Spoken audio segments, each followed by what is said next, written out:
بسم اللہ الرحمن الرحیم یا اہل الکتاب لم تلبسون الحق بالباطل وتکتمون الحق وانتم تعلمون۔ یا اہل الکتاب، اے اہل کتاب، لم تلبسون الحق، کیوں تم حق کو ملاتے ہو، گڈمڈ کرتے ہو، بالباطل، باطل کے ساتھ حق کو گڈمڈ کرتے ہو۔ یہ تیسرا شکوہ ہے جو اللہ نے یہودیوں سے کیا ہے کہ یا اہل الکتاب لم تلبسون الحق بالباطل۔ پہلا جرم یہ گنوایا ہے ان کا، تین جرم یہاں اس ایک آیت میں گنوائے۔ پہلا جرم یہ گنوایا ہے کہ تم حق اور باطل کو گڈمڈ کر دیتے ہو، حق کا انکار نہیں کرتے، وہ بھی کرتے ہیں، وہ اور جگہ ہے، یہ بھی ایک ان کا جرم تھا۔ ہم نے قرآن پاک میں جو یہودیوں کے جرائم ہیں نا، ان پر ایک مستقل بیان دیا تھا کہ قرآن نے کیا کیا چیزیں ان کے متعلق کہی ہیں۔ وہ ایف ایم کے پروگرام الفرقان میں آیا تھا، وہ اگر آپ کو کوئی نفع ہو تو اس سے سنیے گا، اس میں یہ ساری چیزیں جمع کر دی تھی۔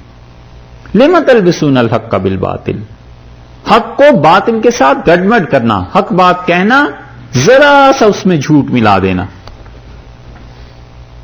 یہ بات کہنا کہ رسول اللہ صلی اللہ علیہ وسلم کے متعلق آئی ہیں پیشن گوئیاں، نبی ہیں، لیکن بس یہ بات سمجھ نہیں آتی کہ انبیاء علیہ السلام تو اونٹ کا گوشت نہیں کھاتے تھے، یہ کیوں اونٹ کا گوشت کھاتے ہیں؟ ویسے نبی، لیکن پتہ نہیں بات یہ کیا ہے۔ اب بات کہہ بھی دی اور نہیں بھی کہی، یہ ہے تلبیس حق اور باطل کی۔ کوئی پوچھتا تھا کہ نبی ہیں، کہتے تھے ہاں نبی تو ہیں، کتاب میں تو ایسے ہی آتا ہے، لیکن پچھلے انبیاء علیہ السلام جو تھے وہ کبھی مال غنیمت نہیں کھایا کرتے تھے، اور یہ غنیمت کا مال بدر میں لے آئے، حصے لگائے ہیں، تو معلوم ہوتا ہے دنیا کی محبت کچھ ہے، ابھی ہیں نبی ویسے، لیکن یہ بات ہے، یہ ہے۔ حدیث میں آیا ہے کہ اپنے اعزا رشتہ دار جب پوچھتے تھے ان سے تو کہتے تھے کہ ہیں تو نبی، لیکن اگر پیروی کی تو یہ سب ٹھاٹھ جاتے رہیں گے، اور جب لوگ پوچھتے تھے تو لوگوں سے کہتے تھے ہمیں کچھ پتا نہیں، ہم تو تحقیق کر رہے ہیں۔ یہ چیزیں، اس قسم کے جملے، یہ ہے تلبیس حق اور باطل کی۔ مشرکین مکہ پوچھتے تھے تو کہتے تھے مشرکین مکہ سے کہ رسول صلی اللہ علیہ وسلم ہیں یا نہیں؟ عیسائی یہ کہتے ہیں کہ وہ نہیں ہیں، باقی ہم نہیں کہتے، وہ کہتے ہیں عیسائی۔ اور عیسائیوں سے پوچھتے تھے مشرکین مکہ کہ بھئی تم تو پڑھے لکھے ہو، بتاؤ، وہ کہتے تھے ہم تو کچھ نہیں کہتے، البتہ یہودی کہتے ہیں کہ وہ رسول نہیں ہیں۔ اب پتا ہے بیچ میں سے سب کچھ، لیکن اقرار کرنا پڑتا ہے نا۔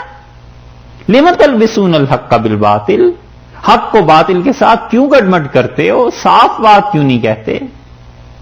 یہ ایسے ہی ہے مسلمانوں میں، جیسے محلے میں کسی سے لڑائی ہو جائے اور کوئی آ کے کہہ دے کہ صاحب فلاں آدمی کیسے ہیں، ہم نے سنا ہے بہت شریف ہیں، نمازی ہیں، پرہیزگار ہیں۔ ہاں صاحب ہوں گے، اپنی حد تک ہیں، باقی اور کسی کو فائدہ نہیں۔ یہ جو باقی جملے ہیں نا ساتھ ملانے، اس کا مطلب یہ ہے کہ اپنے جی میں گڑبڑ، اپنے من میں، اپنے اندر میں نقص ہے، اس کو صاف کرے۔ اللہ نے کہا ہے یہ یہودیت ہے، حق اور باطل کو گڈمڈ کرنا۔ یہودی برے، یہودیت اچھی، یہی ہوتا ہے۔ اور دوسرا جرم وتکتمون الحق، اور تم کتمان حق کرتے ہو، حق کو چھپاتے ہو، وانتم تعلمون، اور جان بوجھ کر۔ تیسرا جرم یہ ہے کہ قصدن ایسے کرتے ہو، یہ نہیں ہے کہ کوئی بھولے سے، جان بوجھ کر یہ کرتوت کرتے ہو۔ یہ بھلا معاف کیے جانے کے قابل ہیں باتیں کہ رسول اللہ صلی اللہ علیہ وسلم کی رسالت کا اقرار بھی نہ کرو، اور جہاں موقع آ جائے گواہی دینے کا وہاں چھپا بھی جاؤ، اور پھر جان بوجھ کے۔ یہ نہیں ہے کہ اندر سے مخلص ہیں، انکار کرتے ہیں تو اخلاص سے انکار کرتے ہیں، نہیں، اللہ نے فرمایا انتم تعلمون، جان بوجھ کے ایسے کرتے۔